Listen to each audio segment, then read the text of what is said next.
Capodanno, un mese di fuoco per le spaccate in bar, locali e negozi tra centro e periferia di Treviso. Per le associazioni di categoria occorrono interventi concreti per prevenire i furti e sostenere chi viene danneggiato e derubato. Il furto la scorsa notte in una lavanderia self-service di Zero Branco, danni per 4.000 euro, uno dei ladri in azione immortalato dalle telecamere di videosorveglianza. 2 auto e un ricovero attrezzi distrutti, fiamme dolose nella notte a Onè di Fonte, ad agire 2 uomini e caccia ai piromani. Rischio rappresaglie, cresce l'apprensione per Alberto Trentini ma anche per la comunità italiana e veneta in Venezuela dopo l'attacco degli Stati Uniti. La strage in Svizzera, decorso complesso per Alessandra Galli de Mina, ancora in sedazione profonda. Il marito Alberto in contatto con l'associazione Bellunesi nel Mondo, voglio riportarla a casa a Ginevra. Nella chiesa di San Lazzaro a Treviso il commosso addio al dottor Fabio Ferrarese, che ha guidato fino all'ultimo la radioterapia del Cafoncello prima di arrendersi alla malattia, il messaggio dei suoi pazienti. Se a livello regionale nel 2025 lo sviluppo italiano è stato trainato principalmente dal Veneto, per il 2026 si prevede che la locomotiva sarà l'Emilia-Romagna, l'analisi della CGA di Mestre. Primo giorno di saldi positivo con negozi affollati in centro a Treviso, soddisfazione dei negozianti che puntano tutto sul rapporto diretto con le persone per contrastare la concorrenza del web. Tra Natale e Capodanno pienone e lunghe code per la mostra evento di Goldin, 2.000 prenotazioni al giorno verso le 50.000 presenze in un mese e mezzo. Buonasera, ben trovati, eccoci in diretta con l'edizione di Treviso dei nostri telegiornali. Allora parliamo subito di spaccate perché è stato un mese di fuoco, l'ultimo a Treviso, da fine novembre fino alla mattina di Capodanno, 7 colpi tra tentati e messi a segno. Per le associazioni di categoria occorrono interventi concreti per prevenire i furti e sostenere poi chi viene danneggiato e derubato. Sicuramente bisogna implementare tutta una situazione, un coordinamento legato alla sicurezza della città, dei centri urbani, ma anche delle piazze e della periferia. Fine novembre, inizio gennaio, un mese di fuoco per il commercio trevigiano e non parliamo delle spese natalizie, ma della serie di spaccate a bar, centri estetici e saloni di parrucchiere del capoluogo. 7 i colpi tra tentati e messi a segno, l'ultimo a Capodanno in via San Nicolò, tanto che dalle associazioni di categoria arriva non solo la solidarietà alle vittime, ma anche la determinazione a compiere azioni concrete per interrompere questa escalation. Iniziata la notte tra il 27 e il 28 novembre alla pasticceria Casellato di piazza San Vito. 2 notti dopo i malviventi hanno colpito al bar Ninfea di San Giuseppe. I 3 sospettati, fermati di lì a poche ore, sono stati solamente denunciati e lasciati a piede libero. La notte di Natale nel mirino il barbershop di Viale della Repubblica, dove i ladri non sono però riusciti a entrare. Colpo riuscito nelle stesse ore invece all'Air Designer di via Pindaro a Santabona e al centro estetico Slian di via Quercia sulla Castellana. Tra Natale e Santo Stefano spaccate in 2 bar, la caffetteria Luzzatti lungo l'omonimo viale e il bar Romeo e la Panna accanto alla chiesa di Santa Maria del Rovere, con il locale costretto a rimanere chiuso per il furto del registratore di cassa. Ultima vetrata ad essere sfondata la mattina di Capodanno, quella del salone Illumina di via San Nicolò. Siamo tutti molto più in allerta, sono tutti commercianti che stanno cominciando anche a implementare il sistema di allarmi antifurto, cosa che farò sicuramente anch'io per non avere il terrore di svegliarmi al mattino con altre segnalazioni di scattato allarme. Poche centinaia di euro il bottino tra fondo cassa e mance della dipendente per la titolare 29enne, qui da 4 anni, una grande amarezza. Non pensavo di prenderla così male, veramente. Sarà che qua ci metto sempre tutta me stessa, quindi vedere che delle persone riescano a vanificare i tuoi sforzi e il tuo lavoro sicuramente non è piacevole, ecco. E quindi sì, non bene, ti senti comunque violata per quanto poco, perché il danno economico alla fine non è elevatissimo, però ti senti sicuramente violata. Mi sento di dare disponibilità come FIPE a tutte queste persone che oggi vivono questa situazione drammatica e che hanno la necessità di ottenere delle risposte un po' più concrete. Grandi cose nell'immediato non le possiamo fare, però è giusto e corretto impegnarsi e garantire una vicinanza tecnica magari per tutte quelle persone che vedono difficoltà gestire magari una richiesta scritta, tutte le procedure tecniche per l'installazione di telecamere per la sicurezza. Supporto tecnico dunque, mentre al legislatore si chiede un sostegno economico per far fronte ad assicurazioni da una parte e acquisto di dispositivi di sicurezza dall'altra. Qualcuno dovrebbe anche venirvi incontro, magari a livello di norma. Sarebbe sicuramente una bella cosa.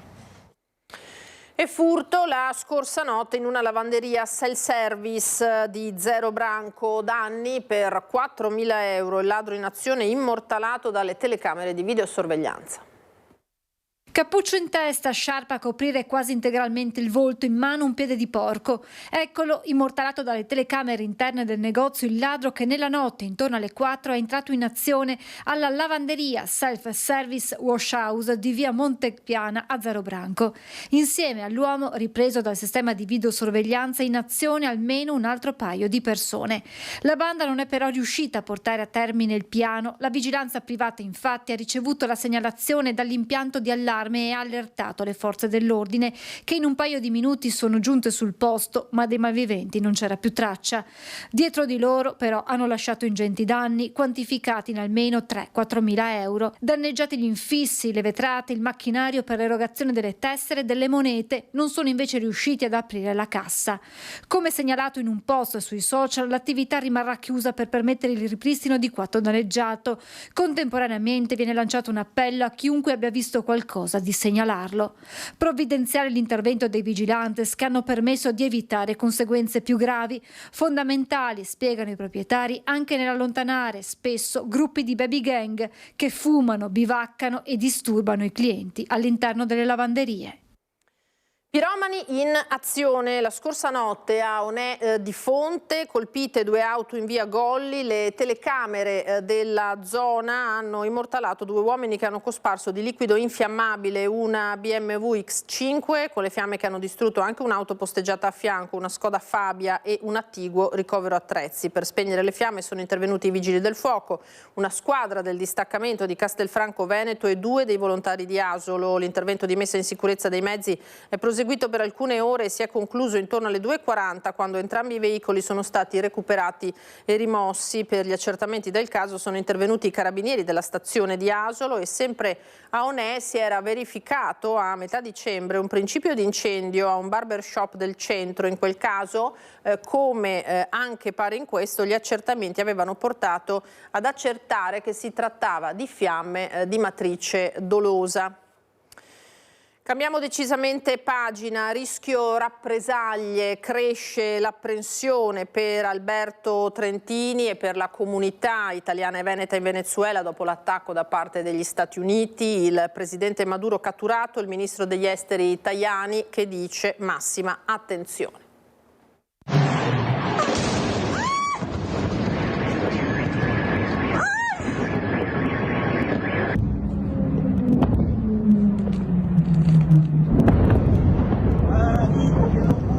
Sono le 2 di notte in Venezuela e le 7 in Italia quando una pioggia di bombe irrompe su Caracas. È il raid aereo con cui gli USA, per volere del presidente Donald Trump, sconvolgono lo scenario internazionale e mettono a segno la cattura di Nicolás Maduro e della moglie, che lo stesso Trump annuncia poi fuori dal Venezuela e in volo verso New York. Che cosa?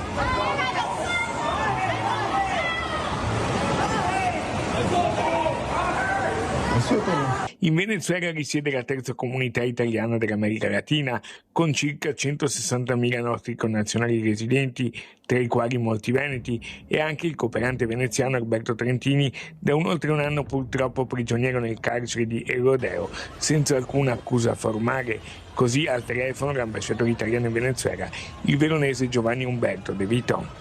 La situazione a Caracas è molto fluida e volatile. La nostra raccomandazione in questo momento è ai nostri connazionali di restare nelle rispettive abitazioni e di non uscire per strada.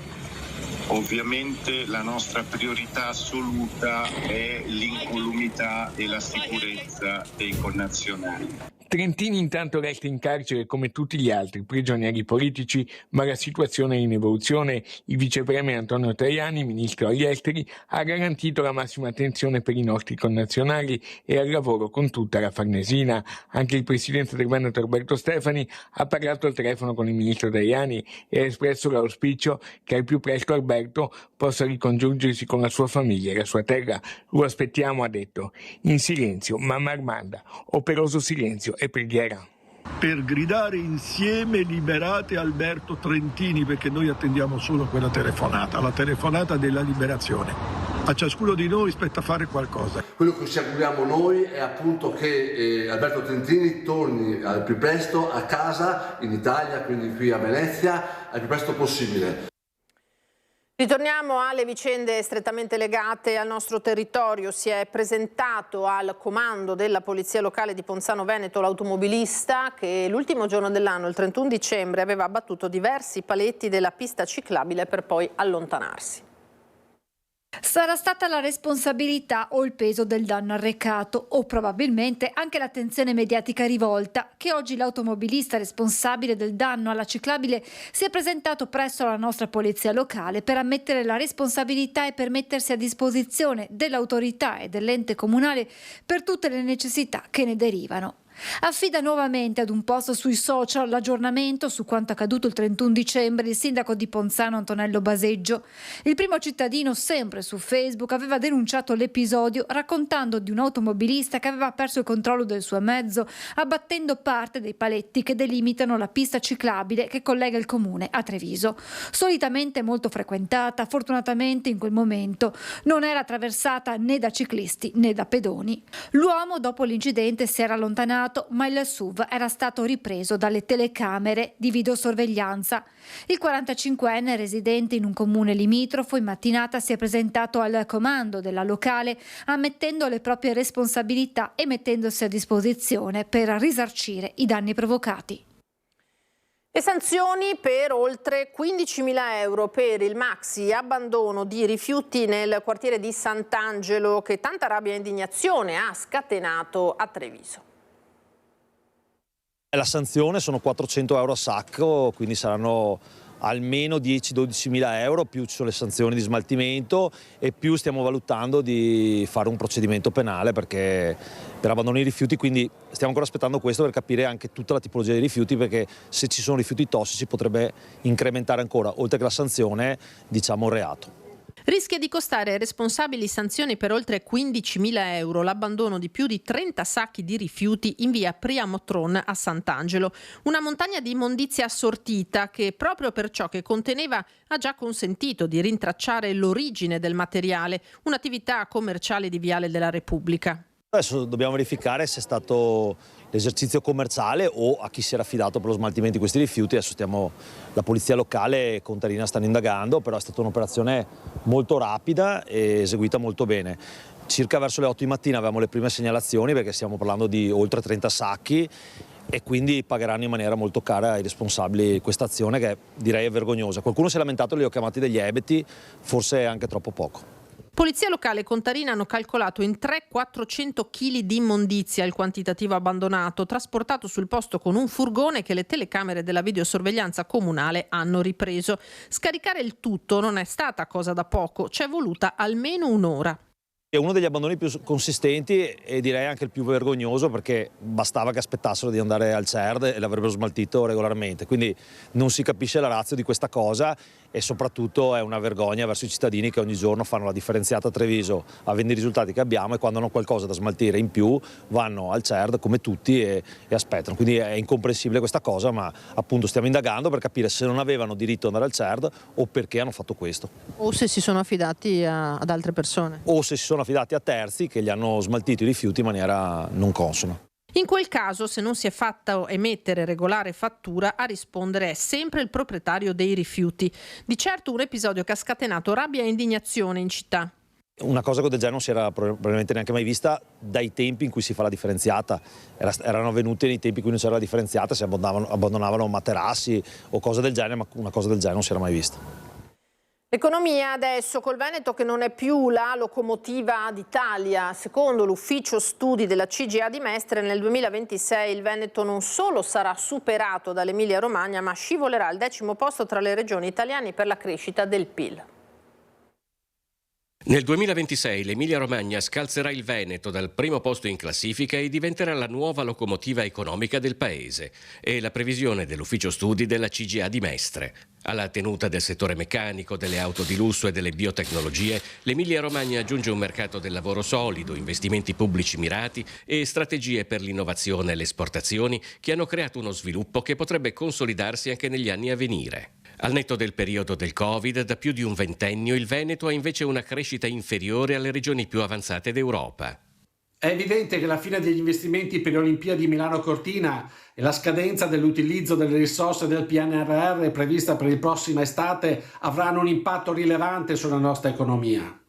Ma al di là di queste particolari circostanze, il Veneto, come del resto tutto il paese, continua a manifestare difficoltà nel consolidare una crescita strutturale, prospettando così un ulteriore anno di stagnazione economica che auspichiamo possa essere l'ultimo. Nel 2026 una lieve ripresa delle esportazioni e la stabilità dei consumi delle famiglie e della pubblica amministrazione permetteranno al PIL del Veneto di crescere dello 0,64% rispetto all'anno scorso, un risultato che lo fa scivolare al 10° posto tra le regioni italiane.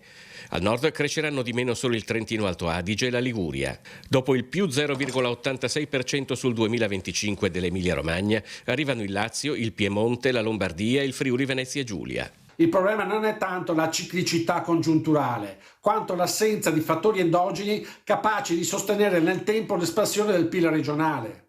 Al netto degli anni del Covid, infatti, da oltre 20 la crescita anche del Veneto rimane sistematicamente inferiore alla media europea. Per questo urge una seria riforma sia fiscale che burocratica. Dai pedaggi autostradali alle accise sul diesel, il 2026 si è aperto all'insegna dei rincari, le preoccupazioni degli artigiani, aumenti che ricadranno sui prodotti e quindi sul consumatore.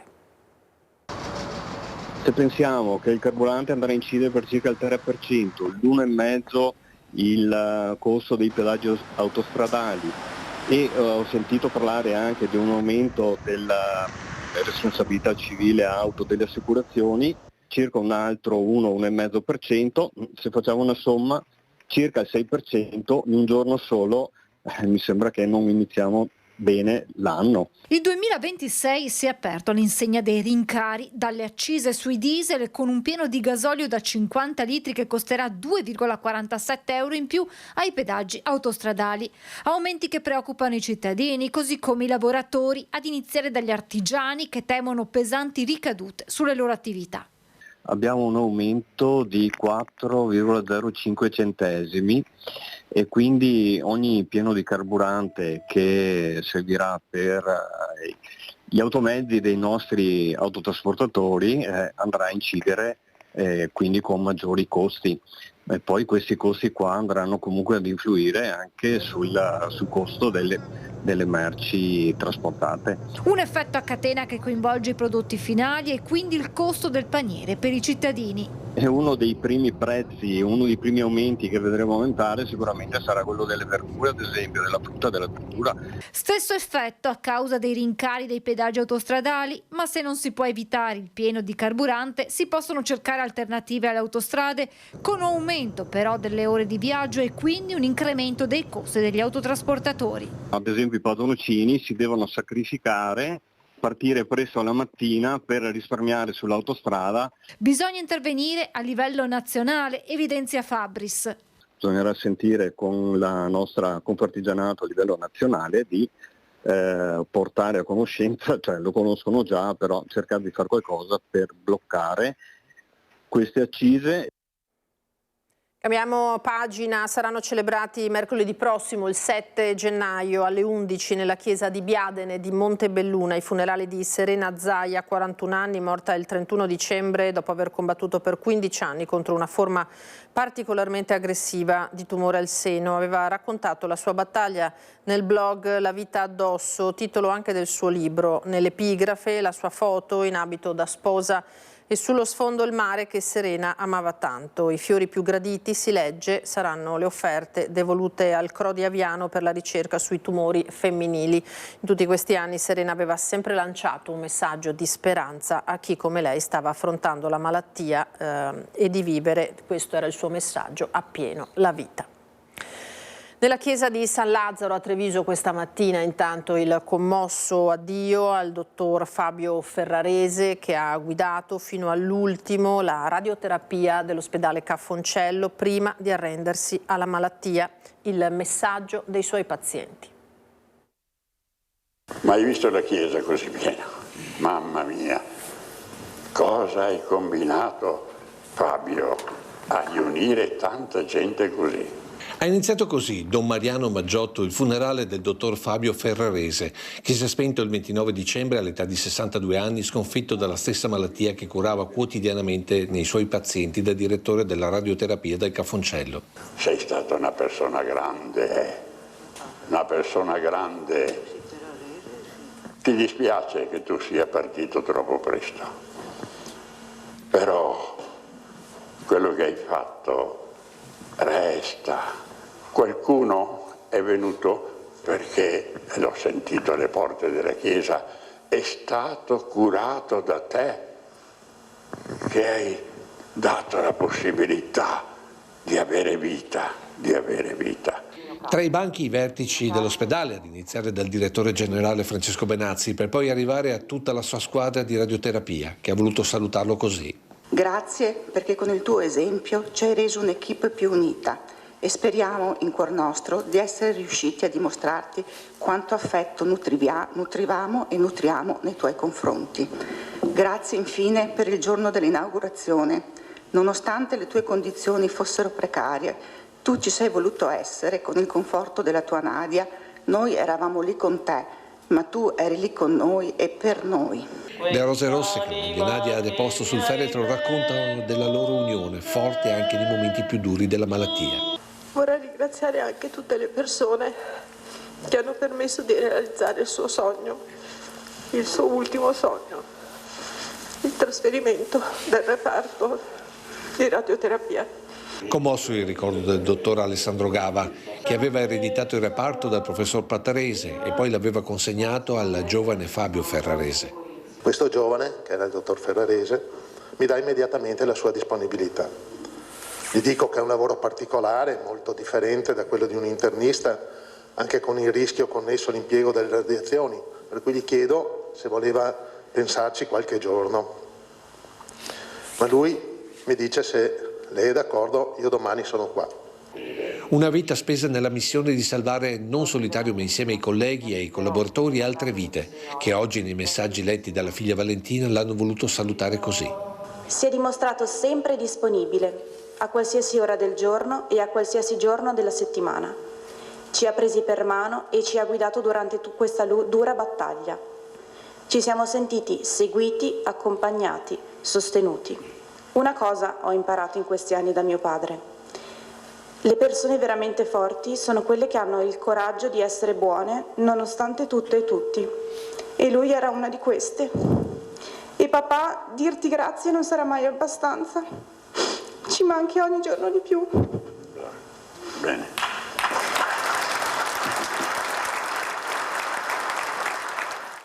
Questa dunque la partecipata cerimonia. Noi ci fermiamo per qualche istante di pubblicità, rimanete con noi.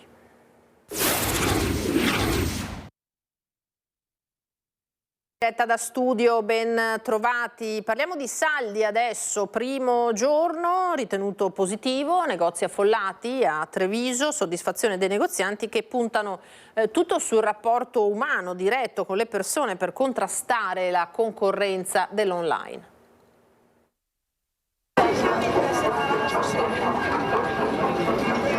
Puntuale anche quest'anno è arrivato il trenino dei saldi.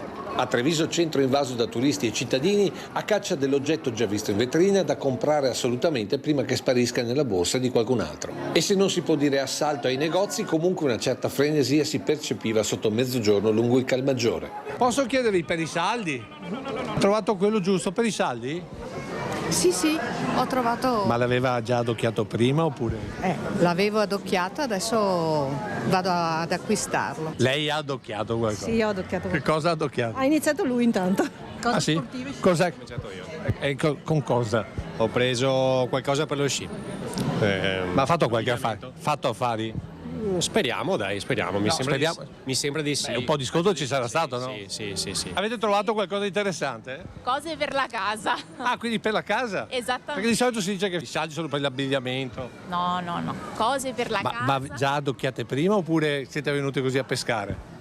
In realtà avevo anche già adocchiato prima, questo sì, sicuramente. Però anche a pescare così ho trovato buone offerte. Al momento soddisfazione anche da parte dei negozianti che puntano sul rapporto diretto anche sui saldi nella concorrenza con il commercio su tablet o telefonino. Avere un servizio di qualità penso sia una delle cose che fa la differenza adesso, in cui c'è l'online, c'è l'Instagram, c'è l'online, c'è il virtuale. Noi siamo fisici e quest'anno festeggiamo 78 anni, il 2 gennaio.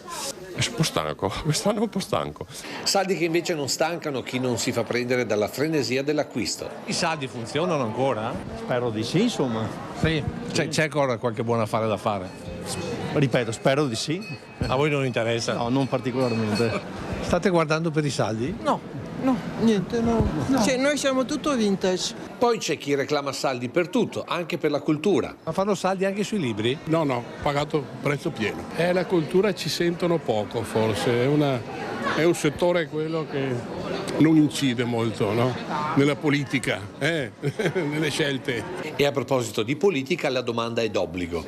La politica non va mai in saldo. Bella domanda, bellissima. No, non va mai in saldo perché la politica è l'unica cosa che rimane sempre lì, sempre uguale e non cambia mai. E in questo turbinio di scatole e borsette, di scarpe, indumenti intimi e profumi c'è anche chi proprio di saldi non ne sa nulla. Io sono turista. Ma i saldi li conosce qua in Italia? Saldi? Saldi? Sì. Saldi, no.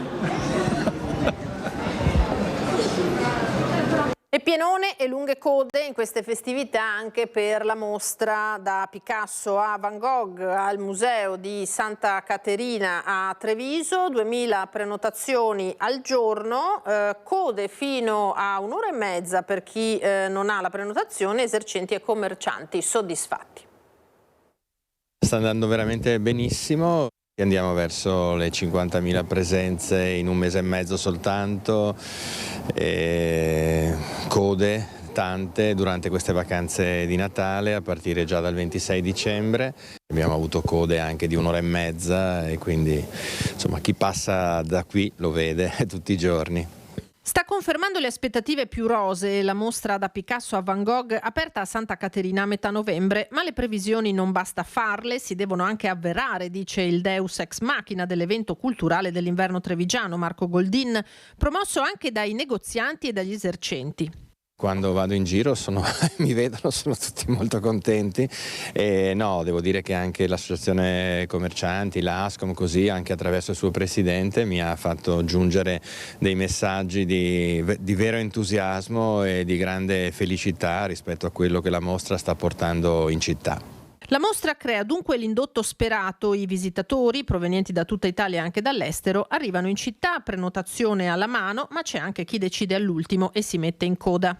Ormai noi stiamo stabilmente tra le 2000 e qualcosa in più persone al giorno e credo che questo, anzi sarà così oggi, poi domani, il 5. Epifania, giorno più scarico, tutti proiettati al rientro a scuola e al lavoro dell'indomani, ma in questi giorni l'attesa, soprattutto al pomeriggio, può arrivare anche a un'ora e mezza. Gli ingressi sono contingentati non solo per questioni di sicurezza, ma anche per consentire al pubblico di visitare l'esposizione senza ressa. Ogni tanto qualcuno dimostra insofferenza e allora interviene lo stesso Goldin. Sicuramente, insomma, in qualche occasione, magari quando le persone aspettano da tanto e perdono un po' la pazienza, così la responsabile del personale della mostra mi dice dai vai fuori tu che magari se ti vedono sono più tranquilli, insomma, più o meno accade così. Il rapporto diretto con i visitatori consente d'altro canto a Goldin di raccogliere la soddisfazione più grande. l'interesse vero che hanno le persone. Questo mi piace, e mi piace essere stato capace di costruire in tantissimi anni, tra l'altro quest'anno saranno i 30 anni di Linea d'Ombra, di essere stato capace di costruire proprio questo amore nei confronti dell'arte anche per persone che magari non avrebbero mai pensato, e questa è proprio una grande soddisfazione. E grande successo di pubblico per la mostra dei presepi del gruppo folcloristico trevigiano nelle trevigiane Case Piavone, vere e proprie opere d'arte e di fede create in spazi piccolissimi o con materiali che richiamano la natura e i nostri territori.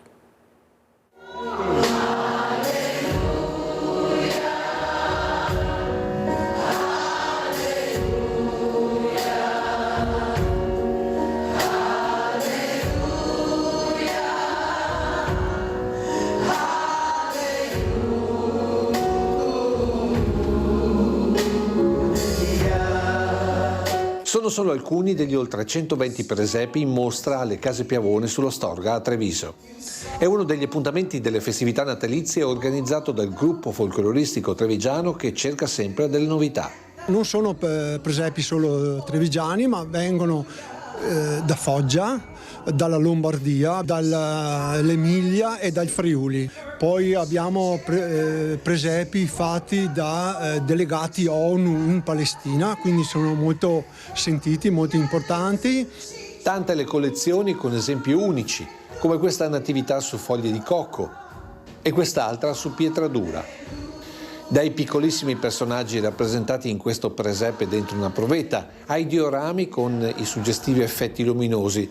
Sono tanti gli esempi nei due piani delle Case Piavone, il cui percorso è di fede, di storia e di territori.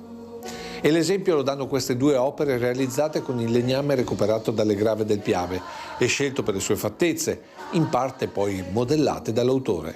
È proprio l'espressione dell'artista che con mezzi e con la fantasia riesce a fare opere davvero importanti, perché io dico che il presepio, oltre alla natività, esprime anche gioia, incanto, bellezza. Un percorso unico nel suo genere, da vivere in queste festività e non solo.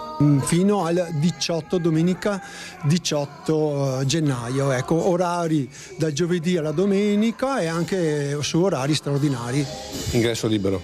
Ingresso assolutamente libero, e vi invitiamo a partecipare a vedere questa bellissima mostra.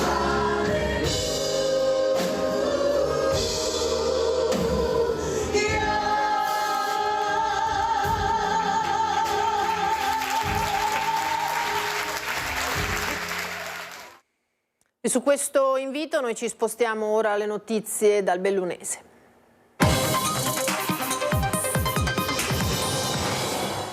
E ripartiamo dalla cronaca, da temi molto meno gai, purtroppo la strage in Svizzera, mentre i proprietari del locale teatro della tragedia sono indagati per omicidio colposo, salgono a 14 feriti italiani nell'incendio. Migliorano le condizioni di Alessandra Galli Demin, ma la donna è ancora sedata. Il marito, che l'ha raggiunta da un viaggio d'affari, è in contatto con l'associazione Bellunesi nel Mondo.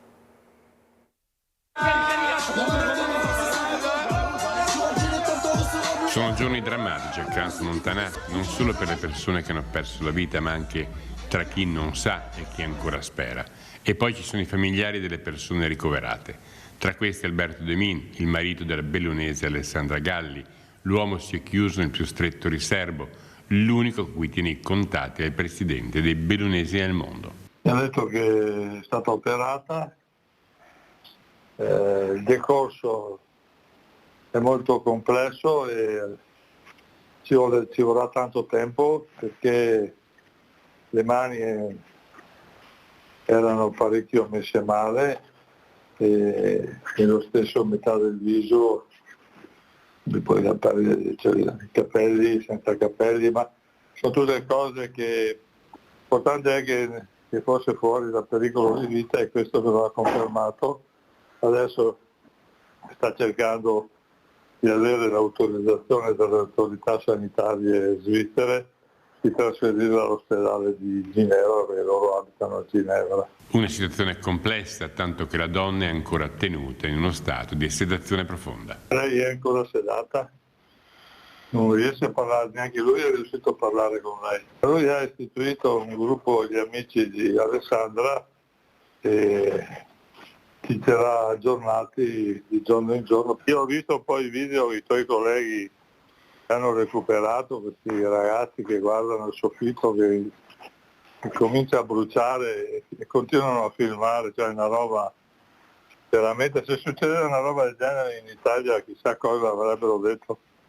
I svizzeri sono perfetti, anzi altro che perfetti.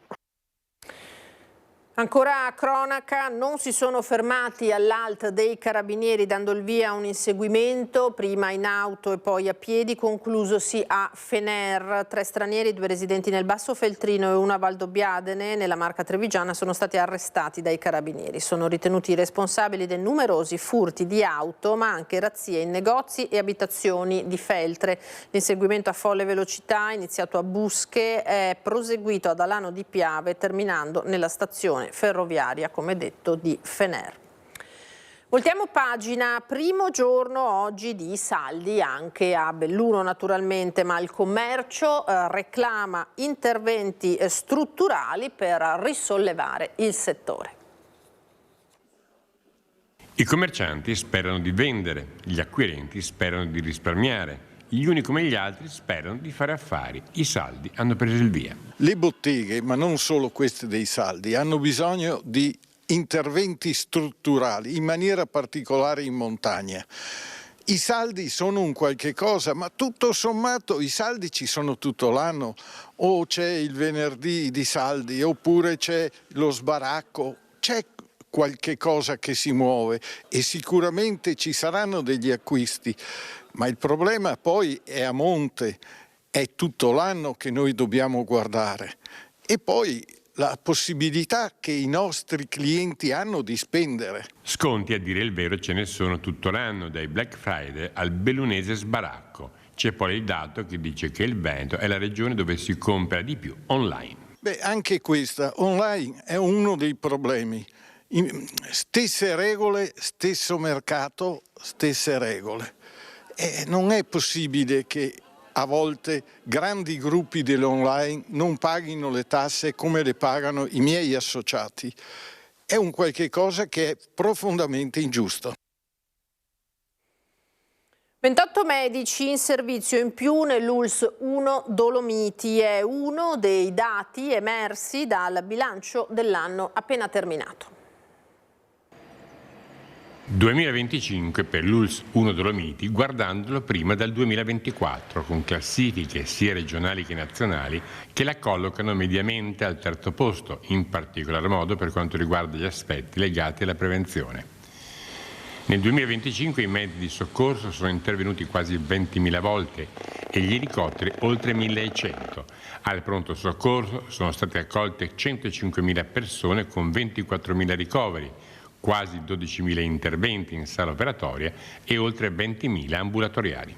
L'ospedale ha aumentato la sua attività, la prevenzione lo stesso e lo stesso dicasi per l'assistenza territoriale. Alcuni numeri abbiamo aumentato dell'1% i ricoveri, del 15% quelle che sono le nostre prestazioni ambulatoriali, del 4% circa gli interventi chirurgici, quindi sono tutti numeri che testimoniano un'attività che si è sviluppata al meglio durante il 25. È calato il numero e la durata delle liste di attesa, sono aumentati gli investimenti che ormai superano i 30 milioni, è aumentato il numero dei medici in servizio con un significativo più 28. L'unico dato in negativo è quello dei nuovi nati, che sono stati 1.180, con un meno 4,6%. Il 2026 però è cominciato bene. Il primo bambino è di Feltre, l'ospedale di Feltre, il reparto di ostetricia e ginecologia di Feltre ha avuto questo risultato. A 00:10 è nato appunto Daniel, che è stato il primo nato in Veneto. La rubrica dedicata ai vostri presepi, vi ricordiamo di inviarci dei video della durata di almeno 20 secondi realizzati tenendo il cellulare in orizzontale e specificando sempre nome e cognome e il vostro comune di residenza. Il numero WhatsApp, lo vedete, è sempre lo stesso, 351 1755 340, quindi continuate a inviarci in questi ultimi giorni di festa i vostri presepi. E allora questa sera io vi saluto lasciandovi al presepe realizzato in giardino a 7 comuni di Preganziol da Adriano Favaretto con gli auguri della piccola Olimpia, come sempre a seguire poi le previsioni del tempo. Una buona serata e una buona domenica.